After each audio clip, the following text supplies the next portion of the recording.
Well everyone, it's time for us to go and take a look at the iPhone 6s Plus and see how this phone holds up in the middle part of 2023. Now I will definitely tell you I would not recommend buying this phone anymore, but if you're still using this phone, that might not be the worst idea ever because there's still software updates available for this thing kind of, and it just got another software update on iOS 15.7.7. So it's not the end of the world if you're still using this phone, but I just probably would not be the first one to recommend using this phone anymore. It just doesn't make any sense at all. Now on the outside, you're still getting that 5.5-inch Retina IPS panel on the front, and overall it's like not a bad looking panel. You're getting a lot of bezel on it. You're getting that, Touch ID sensor on the front. There's definitely not an infinite amount of things I would say or tell you to, basically reasons as to why this phone screen is so good or why the front of this phone looks so good. It's definitely an older looking device. That's just kind of what happens when you're getting a phone like this, but you're still getting Touch ID on the front. You're still getting a fairly decent phone screen. Like, it's still not ugly. So I'll leave it there. Definitely not an ugly looking phone on the front, but definitely looks older.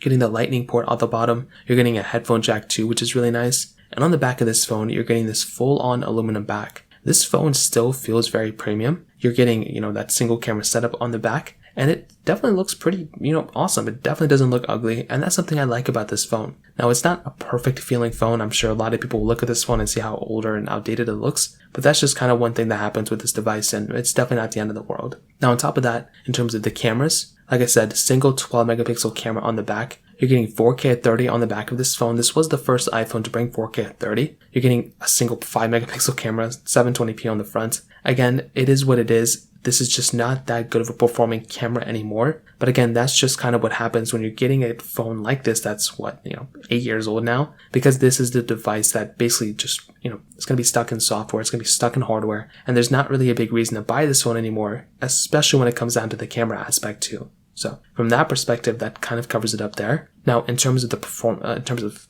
software, this phone hasn't really gotten software updates. So this thing started off with iOS, 9. Now it's up to iOS 15.7.7. It's still getting iOS 15 updates, which is nice, but it's not getting iOS 17 updates or 16 updates. And, that's kind of where we're at now. So there's lots of features and lots of security updates that have already came out, but you're not getting them on the iPhone 6s Plus, which does kind of suck. So that's just kind of what ends up happening here. It is what it is. There's not much we can do about it, but that's why I kind of recommend buying a newer phone with the latest version of software. That kind of makes a little bit more sense to me. Now, on top of that, performance still has that Apple A9 chip inside, 2 gigabytes of RAM. I do remember when this phone first came out, it actually had a really decent chipset inside with a decent amount of RAM. It was the most amount of RAM on an iPhone at that time, with twice the amount than its predecessor. But like I said, as of this point, it is a fairly outdated phone. It is just, again, getting beaten down basically because of its performance and because of its age. And that's kind of what happens when you're getting a device like this now. We're just stuck in this weird phase where the iPhone 6s Plus isn't really worth buying. But if you still own it, maybe it's not a horrible choice. I just would not recommend at all going out and buying this phone anymore. You're much better off buying something like an iPhone, 10R or an iPhone 11. Those types of devices make a lot more sense to me. Even if you need to buy an iPhone 10 or iPhone 8 or 8 Plus, go for it. It's not the end of the world. But I would recommend buying something like an iPhone 10R or 11 that's still fully supported with the next version of software. So in terms of that kind of covers it up there. If you have any other thoughts or questions, let me know in the comment section below. Hit the like button, that'll mean so much, but definitely hit that subscribe button. More importantly than everything else, I love every single one of you guys.